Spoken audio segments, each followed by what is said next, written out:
try it again. Take two. Take two. Welcome. We're still talking Rangers at the beach. I think take one, you were just getting to the point that we've got this beautiful backdrop, waves, water, great weather, and here we are, just two knuckleheads talking Rangers. Talking Rangers. We should probably stop grinding, but we will stop grinding for the All-Star break. Will we, though? I mean, a little bit. We won't have to. We can just relax. I probably won't see you for a couple of days. Yeah, you going to miss me? I'll text you. I'll text you, too. Do you think there are two knuckleheads down there that are still talking surfing or something? Oh, surfing? Do you think there's, like, the equivalent? Oh, yeah. Like, and we got, like, this family walking behind us. Do you think they're going to be talking Rangers? You think it's a bunch of... Let's black out their eyes. Here, let's put up a wall. So they don't know. They can't know what we're talking about. Yeah. So they're not... Here, check it out. Check it out. You're not going to see anything. See? Oh, that's cool. I think we avoided any legal issues by... That was good. Yeah, well done. Hey, we're still talking Rangers. Yeah. We'll forever still be talking Rangers long after we pass away. Good Lord, that's morbid. It's just the reality, right? Hey, how about Jacob deGrom? Let's start with this. All-Star. We haven't had a chance to talk about it. Dave's been working hard to get him on the podcast. It's gonna happen. It's gonna happen. Dave's feeling good about it. It's my promise to you, America. We're gonna get Jacob deGrom on, despite all his protestations. He will be on this show. He'll be on. Now he did say that on a scale of 1 to 10, he's a 9. So like he does want to be on, but he's got to get to it. We got to get him to a 10, right? Is that if I understand? It was a little sneaky. But yeah, I asked him to grade it out from 9 to 10. Yeah. Okay. Well, I'll take the 9 anyway. Yeah. He doesn't know it's a 1 to 10 scale. I just asked him 9 to 10. Those are the only options because we knew we didn't want to waste his time to consider 1 through 8. Right. It's like we know you're simple. At least one of the best pitchers in baseball this year. One of the best pitchers in baseball ever. Yeah. Well, that's true. It's been fun getting to watch this guy. I don't know that I've ever gotten to see a pitcher of his caliber every 5 days. No, not performing at this level too, right? And you're right. It's a thrill every time he takes a mound.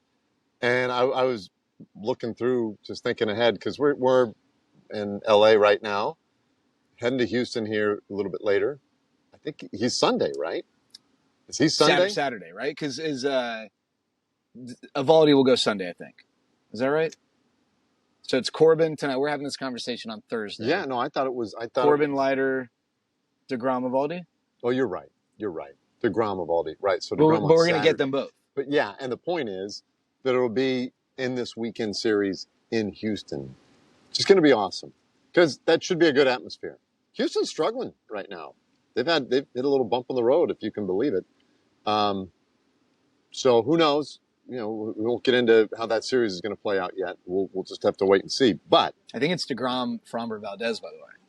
Okay, I love it. That'd be a fun one. And then Evaldi, Hunter Brown on Sunday. That's going to be really good. And then Friday is Jack Leiter. And was I out of the shot? You're starting to drift. You're starting to drift just a little bit. When we're not talking Rangers, we're talking framing. Yeah. I forget who Friday. It's Leiter versus one of their other spares, but. Ouch. Yeah, but it's going to be a great opportunity for the Rangers to take care of business. We'll talk about that in a second. But yeah, deGrom. To me, I'm curious what is most impressive to you. To me, I think he has kind of graduated past I'm not 30 years old anymore. I can't do things exactly the way I did. I'm going to figure out a slightly different way to be great. And I feel like some pitchers have like a incubation period there where they're not the same for a year, half a season, whatever. And he didn't experience that. He's like a little bit different than he was in the late 2010s, but still dominant. So we saw Kyle Hendricks while we were in Anaheim. Yeah. Not quite there. But I mean, it's funny that we say this, right? Because he is evolving. He is maturing as a pitcher, and he is turning into maybe a slightly different version of himself. But he is still throwing 99 to 100 with the fastball. Still has that wipeout slider. I just think it's like the way that changeup has worked, and the fact that he's willing to bust it out earlier in the ball games now is so much fun. Because he's forever been able to get by on fastball slider. Dominate on fastball slider, right? Absolutely dominate. And now he's working in a changeup that just, even if he only throws it a couple times a game, but it's in the back of guys' heads in the batter's box is insane. And that changeup is really, really, really good. It's super fun to watch him, man, because he is, like you say, you take guys who have elite stuff, and Evo falls into this category as well. At least I just love to watch them throw rocks, but yet they're also really good pitchers, tacticians. It's just so much fun to watch. Yeah, like with Evo, just the way he goes about using his mix of pitch, like they're very different, right? I mean, deGrom, I don't want to say keeps it simple, but you're right. Fastball, slider, change up, and then he'll work in the curveball every once in a while. Whereas like in a given night, Nathan Eovaldi could feature this pitch and then might go 4 straight starts without featuring that pitch as his, you know what I mean? But like, it's not just let's flip a coin. There's something academic about it. Right, and he's good enough that he can say, today, it's going to be a curveball for me. That's what I'm going to do. And good enough that today he might say curveball, and then after the first inning be like, no, you know what? I'm going to shift because of what I'm seeing, right? Yeah. It's super fun to watch, and when you watch deGrom, especially against lefties, he might go fastball, slider, change, I mean, and I mean, there's any manner of sequences that he could use. Anyway, he's phenomenal. And he's really tough on himself, right? He is. So, he could... You're a little surprised by that, how tough he is on himself? He's really harsh. I think a lot of the greats are, though. Yeah. There's either got to be like a blind confidence, or there's got to be that like never satisfied hunger. Yeah. I think some people maybe have that blind confidence, and maybe they don't always have the resume to feel that way. Right. I have no clue. Yeah. Just no clue. But they walk in any situation, they're like, I'm the best. I'm the best. And there's something to that. Like, that's helpful. But I think it's a little empty. Yeah. But he's like so good, and he sees his flaws, and he wants to improve and get better, and that's what that's how you become the ultimate at what you do. Yeah. But the way he sequences and the way he thinks through mechanics and all that, 100%. It's pretty amazing. All right. You were mentioning something before we pressed the record button about the Rangers. Oh yeah. And geometry or algebra. Yeah. One of the math disciplines. So you were telling me though that what's the stretch recently where the run differentials?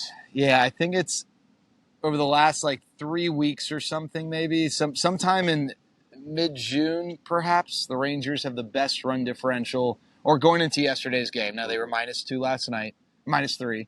So I don't know if it sways it, but going into last night's game, they had the best run differential in Major League Baseball over like close to a 20-game stretch. Yeah. And yet, for the year, their win-loss record, their actual win-loss record, doesn't look anything like what their expected win-loss record would be, which they do based on that run differential. Now, there's 130 years of information that goes behind this Pythagorean theorem of win-loss records. And so it's pretty accurate, right? You know that if you outscore your opponents by whatever the number is, right, you should expect to win this many games. And the Rangers have by far had the worst luck in baseball this year. Their record differential is the widest in baseball.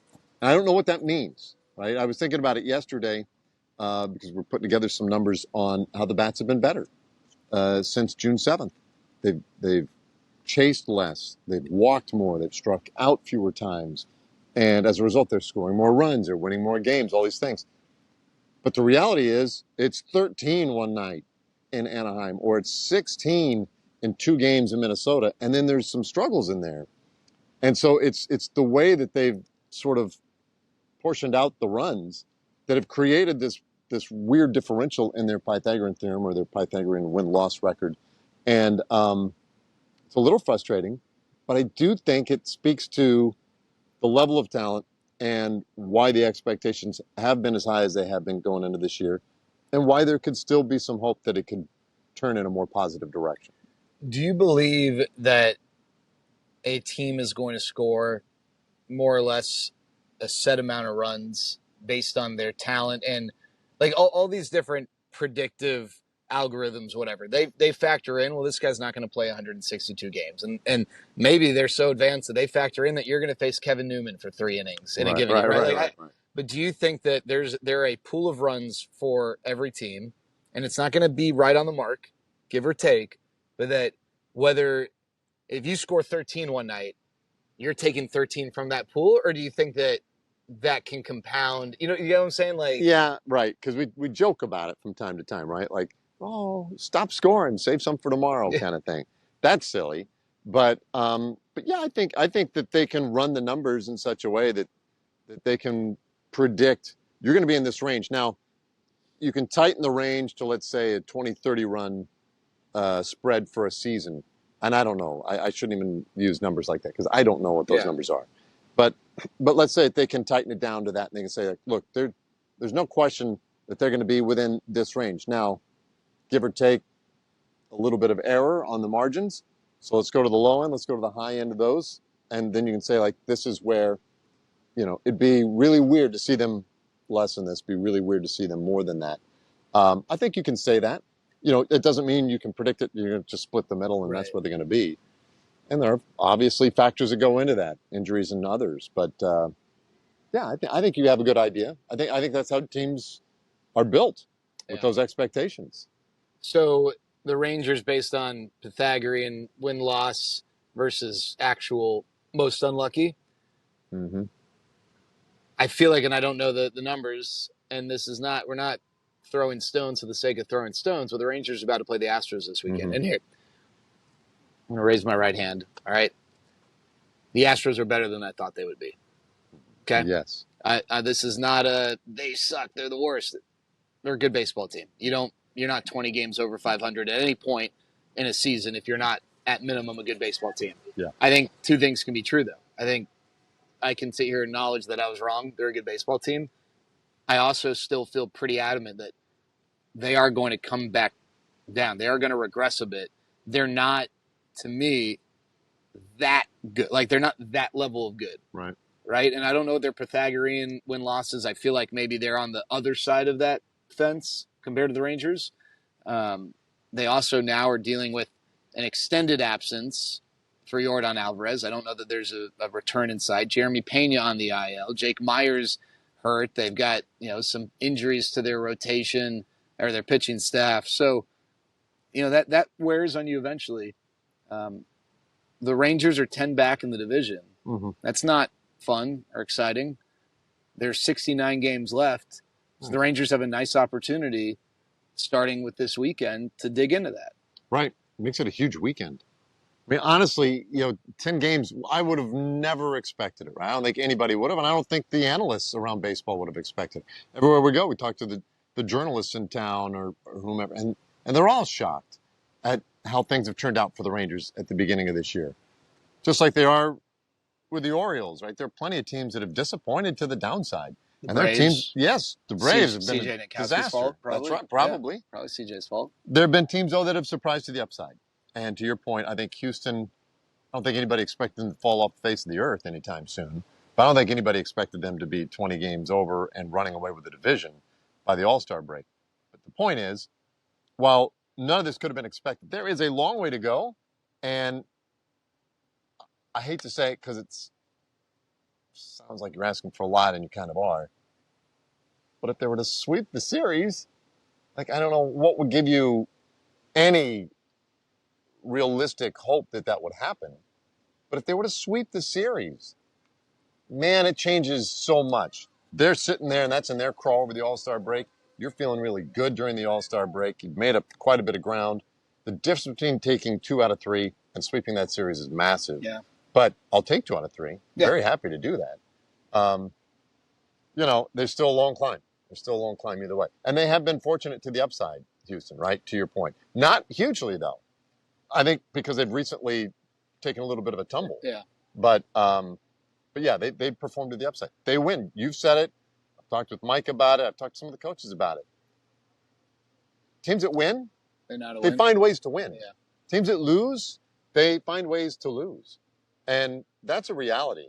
We can keep saying that the Rangers are good, that they have this talent and that talent, and they do. They have to win. They have to stop losing those games. And that's, at some point, that's just on the guys to get that done. You're talking about the climb, right?